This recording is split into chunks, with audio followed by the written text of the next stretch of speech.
Bayangkan Anda memasuki ruang hening, jauh dari kebisingan dunia luar, sebuah ruang batin di mana kita bisa menata pikiran, menenangkan hati, dan merenungi arah hidup. Disinilah kita akan berbicara tentang 7 pelajaran hidup yang, sekali dipahami, akan mengubah perjalanan Anda selamanya. Stoikisme mengajarkan bahwa hidup bukan tentang menghindari badai, tetapi tentang menemukan ketenangan di tengah badai. Kita tidak dapat mengendalikan segala yang terjadi, namun kita bisa mengendalikan sikap dan pilihan kita. Itulah inti kebijaksanaan, membedakan mana yang berada dalam kendali kita dan mana yang tidak. Dari sana kita belajar disiplin, keberanian, syukur, hingga keteguhan hati. Pelajaran-pelajaran ini bukan teori kosong, melainkan panduan nyata yang dapat menjadi kompas di setiap langkah. Maka mari kita berjalan bersama, menyelami pelajaran yang tidak hanya akan memperkaya pikiran, tetapi juga memperkokoh jiwa, hingga hidup Anda berdiri di atas fondasi yang tak tergoyahkan. Poin 1. Kendalikan. Apa yang bisa Anda kendalikan? Bayangkan sejenak betapa banyak waktu dalam hidup kita yang habis untuk memikirkan hal-hal yang sebenarnya tidak pernah bisa kita kuasai. Kita khawatir tentang apa yang orang lain pikirkan. Kita gusar tentang masa depan yang belum terjadi. Kita kecewa terhadap masa lalu yang tak mungkin kembali. Semua itu, pada akhirnya, adalah beban yang kita pikul tanpa pernah bisa benar-benar mengubahnya. Inilah salah satu pelajaran hidup paling penting yang diajarkan oleh filsafat Stoikisme. Kendalikan apa yang bisa Anda kendalikan dan lepaskan sisanya.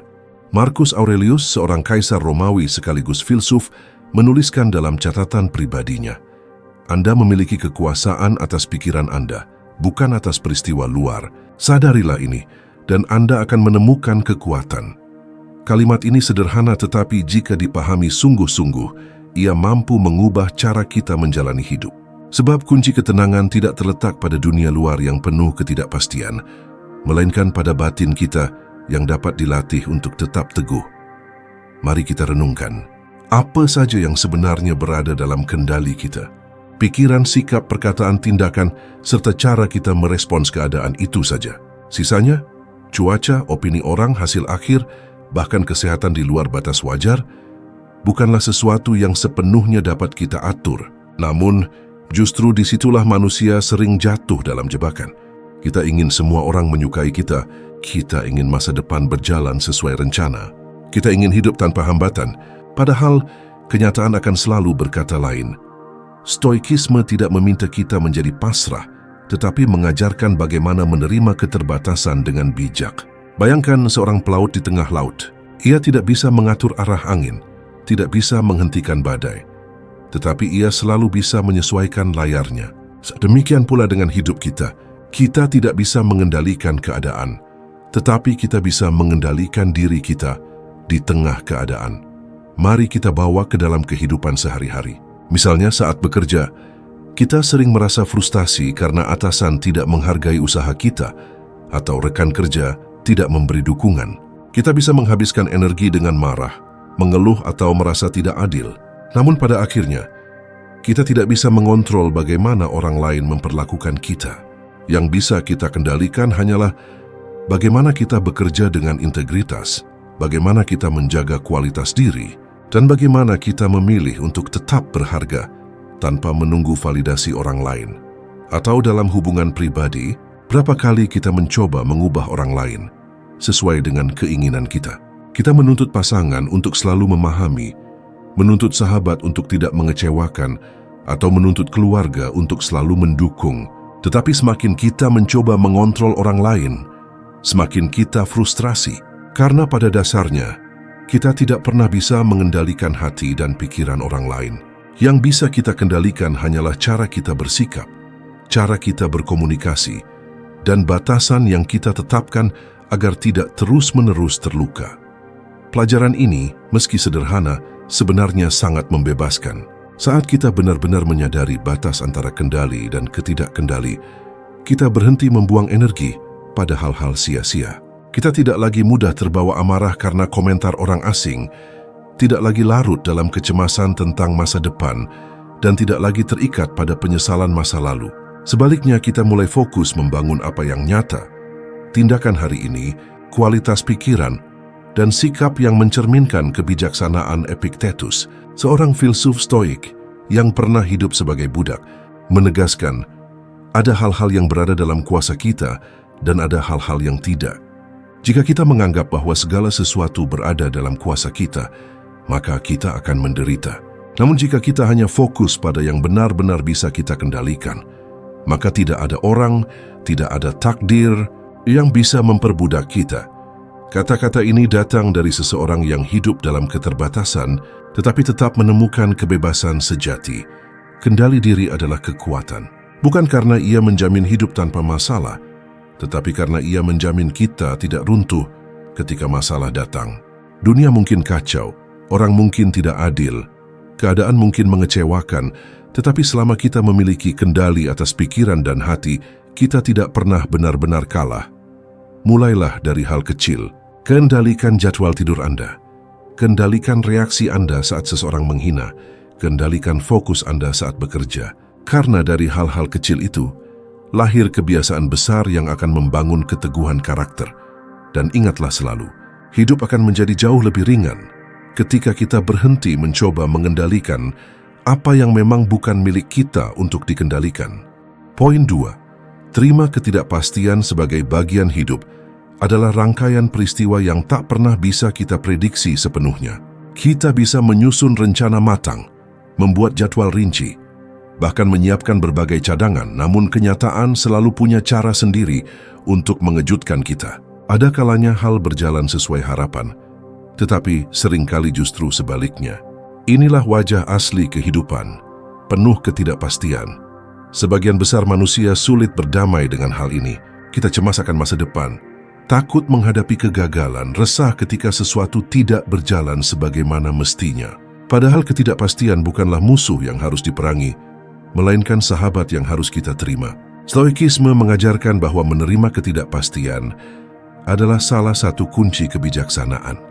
Sebab hidup memang bukan sesuatu yang bisa kita kontrol sepenuhnya. Marcus Aurelius pernah menulis, "Jangan berharap agar segala sesuatu terjadi sesuai keinginanmu, tetapi berharaplah agar itu terjadi sebagaimana adanya, maka hidupmu akan berjalan dengan baik." Kalimat ini mengingatkan kita bahwa ketenangan lahir bukan dari kepastian, melainkan dari kesiapan menerima apapun yang datang. Bayangkan seorang petani yang menanam benih, merawat tanah, dan memberi pupuk. Namun apakah ia bisa mengendalikan hujan? Apakah ia bisa memastikan serangga tidak menyerang? Tidak. Yang bisa ia lakukan hanyalah merawat sebaik mungkin, lalu menerima apapun hasil panen yang diberikan alam. Sama halnya dengan kita. Kita bekerja keras, kita berusaha, tetapi hasil akhir seringkali berada di luar kendali. Kecemasan manusia muncul karena keinginan untuk selalu memiliki kepastian. Kita ingin kepastian bahwa pekerjaan kita akan membawa sukses. Kita ingin kepastian bahwa hubungan kita akan berjalan harmonis selamanya. Kita ingin kepastian bahwa kesehatan akan selalu menyertai kita. Namun, semakin kita menggenggam erat kepastian, semakin rapuh kita ketika dunia menunjukkan wajah sebaliknya. Ketidakpastian seharusnya bukan alasan untuk takut, melainkan undangan untuk berani. Ia mengajarkan kita untuk hidup di saat ini, bukan menunda kebahagiaan sampai semua jelas. Ia memaksa kita untuk melepaskan ilusi kontrol yang seringkali membebani pikiran. Dengan menerima ketidakpastian, kita melatih diri untuk fokus pada apa yang ada di depan mata, bukan larut dalam bayangan masa depan yang belum terjadi. Mari kita lihat contoh sederhana. Seorang mahasiswa sedang menunggu hasil ujian. Ia bisa memilih dua jalan.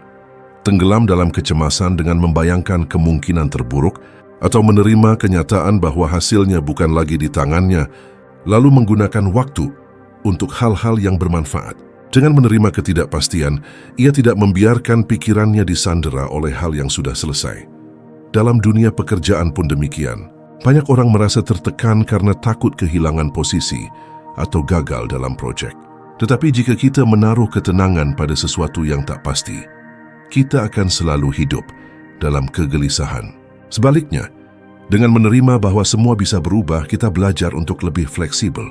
Kita berhenti menggantungkan kebahagiaan pada keadaan luar dan mulai menemukannya di dalam diri. Epictetus berkata, Jangan mencari agar segala sesuatu terjadi sebagaimana engkau inginkan, tetapi inginkanlah agar segala sesuatu terjadi sebagaimana adanya, maka engkau akan berbahagia.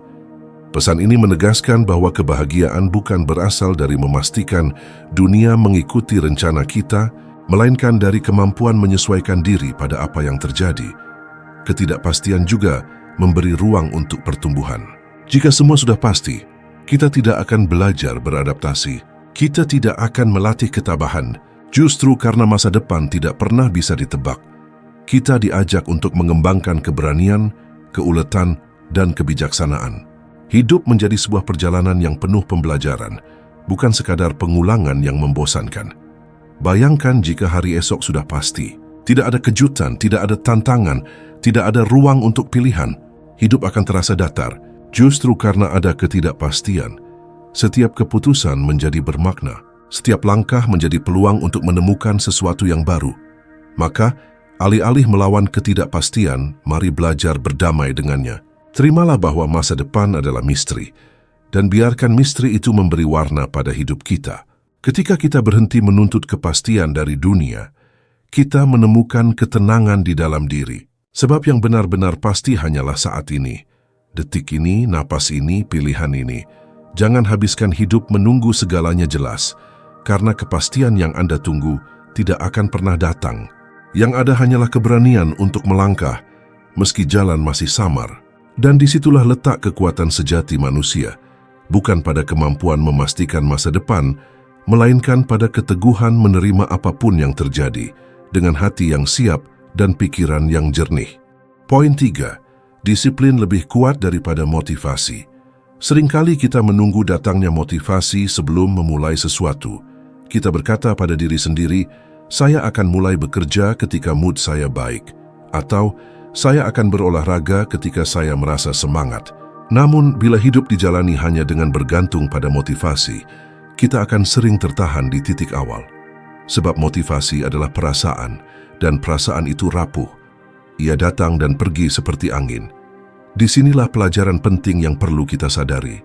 Disiplin jauh lebih kuat daripada motivasi. Motivasi mungkin bisa mendorong kita untuk memulai, tetapi hanya disiplin yang mampu membuat kita bertahan. Stoikisme mengajarkan bahwa kekuatan sejati bukanlah pada semangat sesaat, melainkan pada kemampuan menegakkan prinsip meski keadaan tidak mendukung. Marcus Aurelius dalam catatan pribadinya pernah menulis, "Saat fajar tiba, katakan pada dirimu, aku harus bekerja. Aku dilahirkan untuk melakukan tugas sebagai manusia." Ia tidak menunggu inspirasi, tidak menunggu suasana hati baik. Ia hanya berpegang pada satu hal, tanggung jawab. Dan tanggung jawab itu dijaga dengan disiplin. Mari kita refleksikan. Motivasi sering lahir dari hal eksternal, mendengar kata-kata inspiratif, menonton video motivasi, atau membaca kisah orang sukses. Tidak ada yang salah dengan itu, tetapi ketergantungan pada motivasi membuat kita rapuh. Begitu semangat itu hilang, kita kembali ke titik nol. Sedangkan disiplin lahir dari dalam, sebuah keputusan yang terus diulang, meski tidak ada sorakan, meski tidak ada dorongan. Bayangkan seorang atlet. Ia tidak bisa hanya berlatih ketika merasa bersemangat. Jika ia menunggu motivasi, ia akan kalah sebelum bertanding. Yang membuatnya siap menghadapi kompetisi adalah disiplin. Bangun pagi, berlatih setiap hari, menjaga pola makan, dan mengulang hal yang sama meski tubuhnya lelah. Kemenangan bukan hasil dari motivasi yang singkat, melainkan hasil dari disiplin yang panjang. Hal ini juga berlaku dalam kehidupan sehari-hari. Dalam bekerja, kita sering kehilangan motivasi karena tugas terasa berat atau hasil belum terlihat. Tetapi, jika kita tetap hadir, tetap menyelesaikan tugas kecil demi tugas kecil, pada akhirnya kita akan melihat kemajuan nyata. Disiplinlah yang menutup jarak antara keinginan dan pencapaian. Epictetus menegaskan, tidak ada orang yang bebas jika ia tidak berkuasa atas dirinya sendiri. Disiplin adalah bentuk kebebasan sejati, karena dengannya kita tidak lagi diperbudak oleh emosi, rasa malas, atau keinginan sesaat. Disiplin membuat kita tetap berjalan meski pikiran ingin menyerah. Seringkali orang menunda dengan alasan, saya menunggu waktu yang tepat. padahal waktu yang tepat tidak pernah datang. Yang ada hanyalah saat ini. Dengan disiplin, kita berhenti mencari alasan dan mulai melangkah. Disiplin adalah komitmen untuk berkata pada diri sendiri, "Saya akan melakukan apa yang benar, bukan apa yang mudah." Mari kita ambil contoh lain. Seorang penulis tidak mungkin menunggu inspirasi setiap hari. Jika ia hanya menulis saat mood datang, bukunya tidak akan pernah selesai. Tetapi jika ia menetapkan disiplin, misalnya menulis 1000 kata setiap pagi, maka dalam 1 tahun, sebuah buku utuh bisa lahir. Begitulah kekuatan disiplin. Ia mengubah sesuatu yang tampak mustahil menjadi kenyataan melalui langkah kecil yang konsisten. Kehidupan modern sering memanjakan kita dengan distraksi. Media sosial, hiburan, atau rasa ingin segera mendapat hasil instan, semua itu membuat kita mudah kehilangan fokus. Motivasi tidak cukup untuk melawan semua itu, tetapi disiplin mampu. Disiplin adalah pagar yang menjaga kita dari godaan sesaat, agar tetap setia pada tujuan jangka panjang. Disiplin juga melatih karakter. Setiap kali kita menepati janji pada diri sendiri, kita memperkuat kepercayaan pada kemampuan kita. Sebaliknya, setiap kali kita menyerah pada rasa malas, kita meruntuhkan fondasi itu sedikit demi sedikit. Maka pertanyaannya bukan lagi, apakah saya termotivasi, melainkan, apakah saya akan setia pada janji saya sendiri hari ini? Pada akhirnya, disiplin adalah seni mengendalikan diri. Ia bukan hanya tentang produktivitas, tetapi juga tentang penghormatan pada diri sendiri. Orang yang disiplin tidak perlu bergantung pada dunia luar untuk bergerak, karena ia sudah memiliki kompas internal yang menuntunnya. Maka ingatlah, motivasi itu singkat, disiplin itu abadi. Motivasi mungkin membuat Anda berlari hari ini, tetapi disiplin yang akan memastikan Anda sampai di garis akhir. Dan jika Anda mampu melatih disiplin, Anda tidak lagi tergantung pada datangnya semangat, karena Anda telah menjadikan diri Anda sumber kekuatan yang tidak pernah padam. Poin 4. Syukur adalah penawar emosi negatif.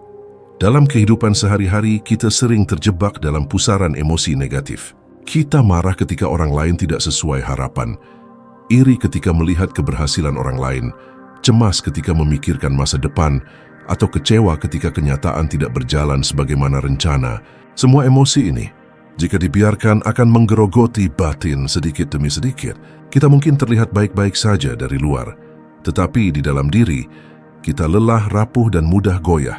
Namun ada satu obat sederhana yang sering kita lupakan, rasa syukur. Syukur bukanlah sekadar ucapan terima kasih yang dilafalkan tanpa makna, melainkan sebuah lensa baru untuk memandang hidup. Syukur adalah penawar yang menenangkan luka batin, mengurangi racun emosi negatif, dan membangkitkan ketenangan. Stoikisme, meski jarang menyebut kata syukur secara langsung, sebenarnya sangat menekankan pada sikap yang sejalan dengan syukur. Marcus Aurelius menulis dalam Meditations, "Jangan melihat pada hal-hal yang tidak kau miliki, tetapi perhatikanlah berkah yang kau miliki, dan bayangkan bagaimana jika itu hilang dari hidupmu." Kalimat ini mengajarkan kita untuk berhenti berfokus pada kekurangan dan mulai menyadari kelimpahan yang sudah ada. Mari kita renungkan. Rasa iri lahir karena kita hanya melihat apa yang orang lain miliki, bukan apa yang kita punya. Rasa cemas lahir karena kita terlalu sibuk memikirkan kemungkinan buruk di masa depan, tanpa menyadari hal-hal baik yang sudah kita nikmati hari ini. Rasa kecewa lahir karena kita lebih memilih menghitung kegagalan daripada mensyukuri pencapaian kecil yang sudah kita raih. Syukur adalah obat penawar semua itu. Ia mengubah arah pandangan kita dari kekurangan ke kelimpahan, dari keresahan ke ketenangan. Syukur tidak menghilangkan masalah, tetapi memberi kita kekuatan untuk menanggungnya dengan hati yang lebih ringan.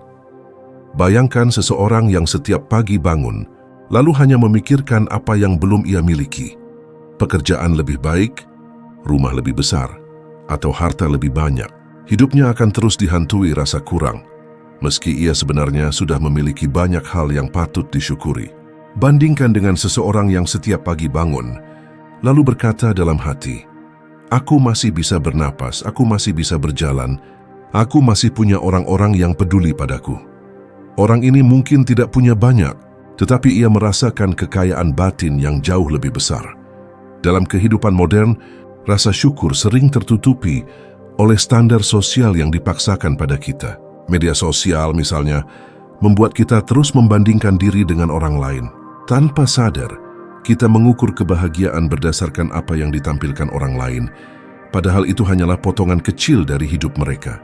Di titik inilah syukur menjadi revolusi batin. Ia membebaskan kita dari perangkap perbandingan dan membawa kita kembali pada kesadaran sederhana. Hidup ini sudah cukup. Epictetus pernah berkata, dia yang tidak bersyukur atas yang kecil, tidak akan bersyukur atas yang besar. Ungkapan ini mengingatkan kita bahwa syukur bukan menunggu hal besar terjadi, melainkan kemampuan menghargai hal-hal kecil yang sering terlewat. Seteguk air saat haus, sebuah senyuman tulus dari orang terdekat, atau sekadar kesempatan untuk melihat matahari terbit. Semua itu bisa menjadi sumber syukur jika hati kita terlatih untuk melihatnya. Syukur juga berfungsi sebagai penawar marah.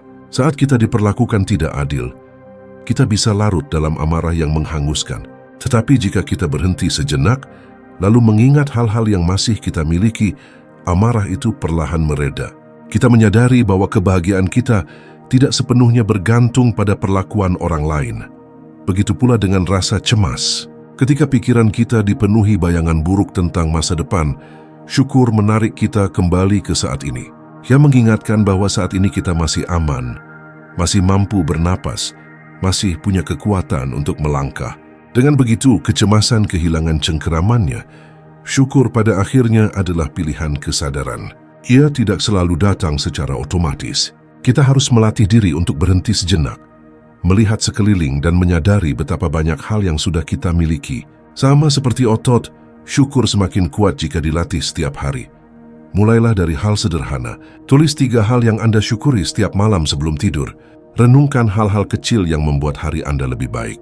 Atau setiap kali emosi negatif muncul, coba tanyakan pada diri sendiri, apa hal baik yang masih aku punya saat ini?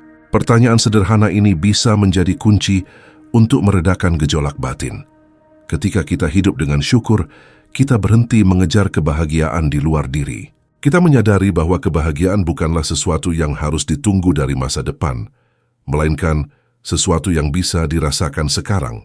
Syukur membuat hati kita tenang, pikiran kita jernih, dan hidup kita lebih bermakna.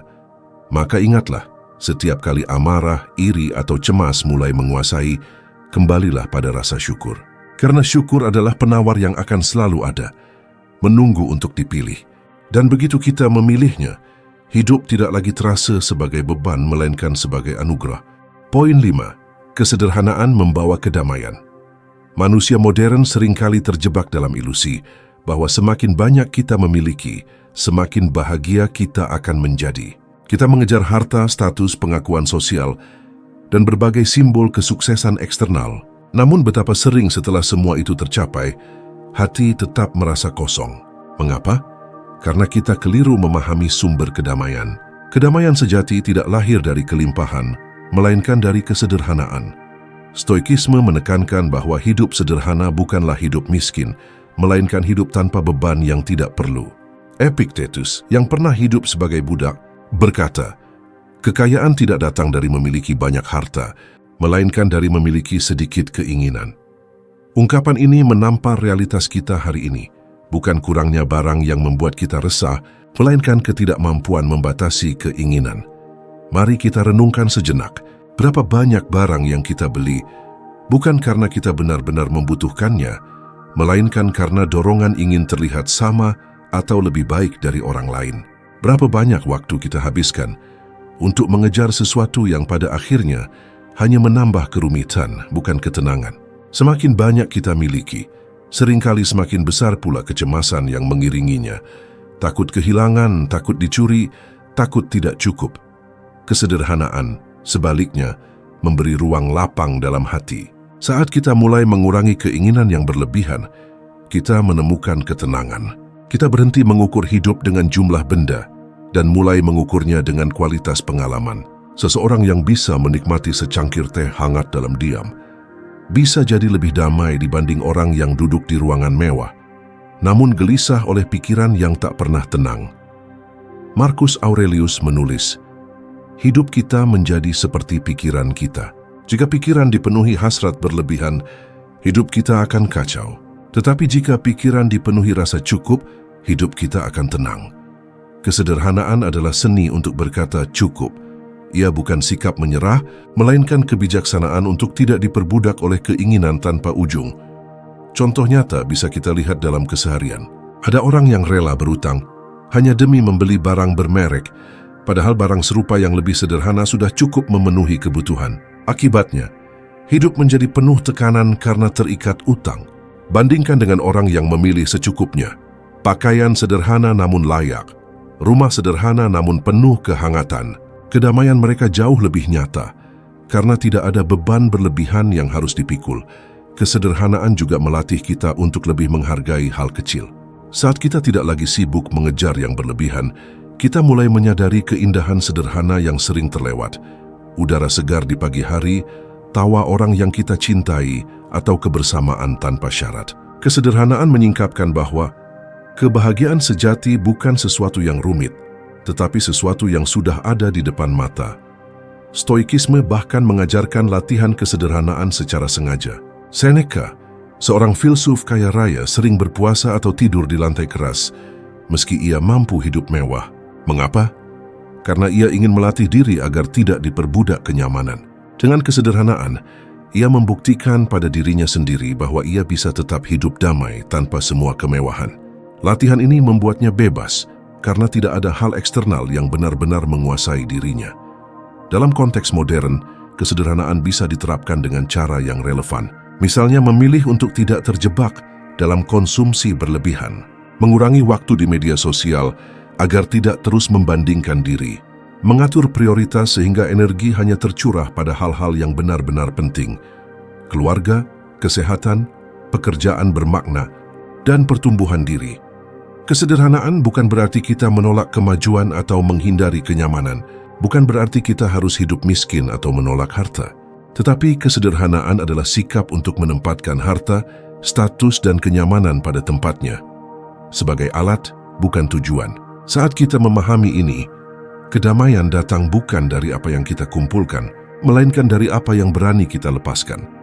Karena sejatinya, beban terbesar manusia bukanlah kekurangan, melainkan keinginan yang tidak ada habisnya. Begitu kita mampu berkata cukup, maka ruang hati menjadi lega. Tidak ada lagi kecemasan berlebihan. Tidak ada lagi perlombaan tanpa akhir. Yang ada hanyalah kedamaian batin yang lahir dari kesederhanaan. Maka, jika ingin menemukan kedamaian sejati, jangan tanyakan apa lagi yang bisa Anda miliki. Tanyakanlah, apa yang bisa saya lepaskan? Sebab semakin sederhana hidup Anda, semakin besar ruang yang tersedia bagi ketenangan. Poin 6. Ketenangan adalah pilihan bukan hadiah. Bayangkan sejenak, Anda sedang berdiri di tengah keramaian, suara bising kendaraan, percakapan yang saling bertabrakan, layar-layar yang berkedip dengan notifikasi, tanpa henti. Di tengah semua itu, Anda merasa pikiran mulai terhimpit. Banyak orang beranggapan bahwa ketenangan hanya akan hadir jika keadaan di luar mendukung, jika masalah terselesaikan, jika orang-orang di sekitar menjadi lebih baik, jika beban hidup hilang. Namun apakah benar ketenangan adalah hadiah yang datang dari luar diri, atau justru sesuatu yang harus dipilih, dipelihara dan dijaga dari dalam? Filsafat Stoik memberi kita jawaban yang tegas. Ketenangan bukan hadiah, melainkan pilihan. Epictetus mengingatkan, manusia terganggu bukan oleh hal-hal yang terjadi, tetapi oleh pandangannya tentang hal-hal itu. Dengan kata lain, sumber kekacauan bukanlah dunia, melainkan tafsir kita atas dunia. Seseorang yang kehilangan pekerjaan mungkin melihatnya sebagai akhir segalanya, sementara orang lain memandangnya sebagai kesempatan untuk memulai lembaran baru. Situasi sama, tapi respons berbeda. Inilah bukti bahwa ketenangan bergantung pada pilihan sikap kita, bukan pada keadaan luar. Jika kita menunggu ketenangan datang setelah badai hidup mereda, kita akan menunggu selamanya. Karena hidup tidak pernah berhenti menyajikan tantangan baru. Setelah satu masalah selesai, masalah lain akan muncul. Dunia luar akan selalu bergerak dengan kecepatan, dan caranya sendiri di luar kendali kita. Maka satu-satunya cara untuk benar-benar merasakan damai adalah dengan menguasai pikiran sendiri. Mari kita ambil contoh sederhana. Saat macet panjang melanda jalanan, banyak orang terjebak dalam amarah. Mereka mengeluh, membunyikan klakson, mengutuk keadaan. Namun ada pula orang yang memilih untuk diam, membuka buku, mendengarkan musik, atau sekadar menarik napas panjang. Perbedaan mereka bukan terletak pada kondisi lalu lintas, melainkan pada pilihan batin. Yang satu memilih menyerahkan kendali emosinya kepada keadaan, yang lain memilih untuk tetap tenang di tengah keadaan. Ketenangan adalah seni memilih. Memilih untuk tidak terprovokasi ketika dihina, memilih untuk tidak panik ketika keadaan berubah mendadak, memilih untuk melihat persoalan bukan sebagai ancaman, tetapi sebagai latihan ketabahan. Seperti seorang pelaut yang tahu ia tak bisa menghentikan ombak, namun bisa menyesuaikan arah layar. Namun, jangan salah, memilih tenang bukan berarti pasif atau menyerah. Ketenangan bukanlah sikap diam tanpa daya, melainkan landasan yang membuat kita mampu bertindak dengan bijaksana. Orang yang tenang bukan orang yang tidak peduli, tetapi orang yang mampu membedakan kapan harus bertindak cepat dan kapan harus menunggu dengan sabar. Di dunia modern yang penuh distraksi, kemampuan memilih ketenangan menjadi semakin berharga. Notifikasi ponsel, tuntutan pekerjaan, komentar orang lain di media sosial, semua itu bisa merampas energi jika kita tidak hati-hati. Tetapi dengan kesadaran stoik, kita bisa berkata, "Aku tidak wajib menanggapi semua hal. Aku hanya wajib menjaga pikiranku tetap jernih." Marcus Aurelius menulis dalam Meditations, ketenangan adalah ketika jiwa beristirahat pada dirinya sendiri. Itu berarti, saat Anda berhenti mencari validasi dari luar, saat Anda berhenti berharap dunia selalu sejalan dengan keinginan Anda, maka di sanalah ketenangan sejati ditemukan. Jadi, renungkanlah. Ketenangan bukanlah hadiah yang diberikan oleh keadaan, bukan pula hasil dari dunia yang tiba-tiba menjadi ramah kepada kita. Ketenangan adalah pilihan sadar, keputusan batin untuk tetap teguh meski dunia goyah. Saat kita menyadari ini, hidup tidak lagi terasa seperti arus yang menyeret, melainkan lautan yang bisa kita layari dengan tenang. Poin 7. Karakter lebih berharga daripada kekayaan. Bayangkan sejenak, ketika seseorang berdiri di hadapan banyak orang, dihormati, dipuji, bahkan mungkin dikagumi karena harta yang dimilikinya. Namun pertanyaan mendasar yang sering terabaikan adalah, apakah penghormatan itu ditujukan kepada dirinya atau hanya kepada harta yang ia bawa? Kekayaan bisa memikat, status bisa mengangkat, tetapi keduanya rapuh. Harta bisa lenyap dalam sekejap. Kedudukan bisa digeser oleh waktu, dan popularitas bisa sirna tanpa tanda. Tetapi ada satu hal yang tidak mudah goyah. Satu hal yang tetap melekat bahkan saat segalanya runtuh, karakter. Karakter adalah cermin dari nilai sejati seseorang. Ia tidak dibangun dalam satu malam, tetapi ditempa melalui pilihan, kebiasaan, dan ujian hidup. Karakter menentukan bagaimana kita bersikap ketika tidak ada yang melihat, bagaimana kita memperlakukan orang lain tanpa harapan balasan, dan bagaimana kita tetap jujur meski ada peluang besar untuk berbohong demi keuntungan. Itulah yang membuat karakter jauh lebih berharga daripada kekayaan. Filsafat Stoik menekankan bahwa nilai tertinggi dalam hidup bukanlah kemewahan materi, melainkan kebajikan. Marcus Aurelius, seorang kaisar yang memiliki kekuasaan dan kekayaan luar biasa, tetap menulis dalam Meditations, kebahagiaan hidupmu bergantung pada kualitas pikiranmu. Kekayaan duniawi tidak menjamin ketenangan, tetapi karakter yang lurus dan kokoh akan selalu memberi rasa damai. Mari kita bayangkan dua orang. Yang pertama, seorang kaya raya yang setiap hari dibayangi rasa takut kehilangan hartanya, cemas terhadap kompetitor, gelisah terhadap opini orang lain. Yang kedua, seorang sederhana, mungkin hidup dalam keterbatasan, tetapi hatinya tenang karena ia tahu bahwa ia jujur, adil, dan teguh pada prinsipnya. Siapakah yang sebenarnya lebih bebas? Siapakah yang lebih kuat? Kekayaan tanpa karakter hanyalah beban yang mengikat, sedangkan karakter tanpa kekayaan tetap memberi ruang untuk hidup bermakna. Karakter juga menjadi fondasi kepercayaan. Harta bisa membeli banyak hal, tetapi tidak bisa membeli integritas. Sekali kepercayaan hilang, tidak ada jumlah emas atau perak yang mampu mengembalikannya dengan mudah. Dalam kehidupan pribadi maupun sosial, orang akan selalu mengingat bagaimana Anda memperlakukan mereka, bukan seberapa banyak Anda memiliki. Orang lupa pada jumlah uang di rekening Anda, tetapi mereka tidak akan lupa pada kejujuran, kesetiaan, dan keberanian yang Anda tunjukkan. Bahkan, mereka tidak akan lupa pada kejujuran, kesetiaan, dan keberanian yang Anda tunjukkan. Bahkan, mereka tidak akan lupa pada kejujuran, kesetiaan, dan keberanian yang Anda tunjukkan. Bahkan, Dalam menghadapi kesulitan, karakterlah yang menjadi penopang utama. Kekayaan bisa habis ketika bencana melanda, tetapi karakter yang teruji membuat seseorang tetap berdiri tegak. Ketika krisis datang, orang tidak mencari yang paling kaya untuk dijadikan sandaran, melainkan mereka yang paling bisa dipercaya, paling berani, dan paling konsisten memegang prinsip. Stoikisme mengajarkan bahwa apa yang benar-benar kita miliki hanyalah diri kita sendiri, lebih tepatnya pikiran dan pilihan kita. Semua yang lain bersifat pinjaman, harta, status, bahkan kesehatan. Maka jika hidup ini adalah sebuah perjalanan, harta hanyalah bekal sementara, sedangkan karakter adalah arah kompas yang menentukan kemana kita melangkah.